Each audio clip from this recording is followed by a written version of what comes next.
ఏం శోభ, ఏం తేజస్సు, ఎంత ఆకర్షణ! అప్పటి నుంచి నా మనసు వారి మీదే లగ్నమై ఉంది. ఏనాటికైనా వారిని మన ఊరు తీసుకురావాలనుకున్నాను, తీసుకొచ్చాను. తమ చూపు పడితే వదలరుగా. నిజంగా మన ఊరికి తమరు మహోపకారం చేశారండి. అప్పుడే అక్కడ ఇంకా చాలా చేయదలుచుకున్నారు ఆయన. ఒక్కొక్కరికి ప్రత్యేకంగా చేస్తారు, చూస్తూ ఉండండి. పంతులు, మరీ ఎక్కువగా పొగిడేకయ్యా.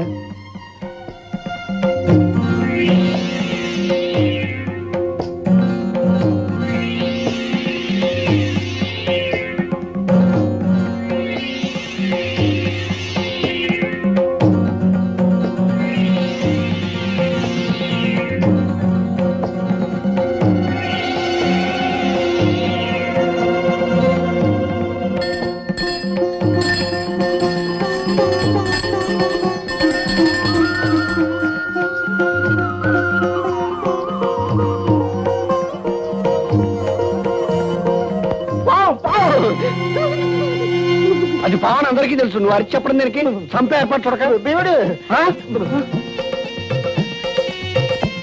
జగన్నాథం గారు, మీరందరూ కంగారు పడేదాన్ని ఏమీ చేయకండి. అది నా కూతురు రాధమ్మ తెలుపుడు పాము. హారతి తీసుకోవడానికి వచ్చింది. పావుని పెంచడం ఏమిటండి? ప్రమాదం కదండి. మనిషి కంటే ప్రమాదమైనది కాదండి. నిజంగా మనం ప్రేమించగలిగితే ప్రతి ప్రాణి మనకు ప్రాణం ఇస్తుంది. ఇది నా నాగరాజన్న.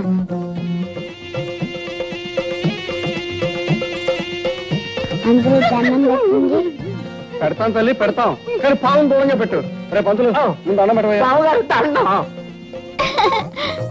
ఆచార్య గారు, మీ పాపతో పావుకి స్నేహం ఉన్నా దాన్ని నలుగురు మధ్య ఉంచడం మంచిది కాదండి. ఎందుకని అడగండి. అడగడం దేనికి? అది కాటేస్తే చచ్చి ఊరుకుంటాం కనుక. కనుక దాన్ని ఏ పుట్లలో వదిలేయమని ఆ చెప్పండి. విషయం మేము ఆలోచిస్తాం. రామారాధా, భయపడకండి. సూరిబాబు, ఏం చేస్తున్నారన్న? నాగన్నకి పాలు పోస్తున్నా. అలాగా. అమ్మ రాధా, నేను మాట చెప్తాను, వింటావా తల్లి? ఏమిటి నాన్న? రేపు మన నాగన్నని తీసుకెళ్లి పుట్టలో విడిచిపెడదామా? నేను ఒప్పుకోను. నువ్వు చెప్పిన ప్రతి మాట విన్నాను. ఆఖరికి దేవుడికి ఎందుకు ఇచ్చామంటే ఇచ్చేసాను. కానీ నా ఇష్టమైన నాన్న మటుకు పుట్లో వెళ్ళమంటే నేను వదలను.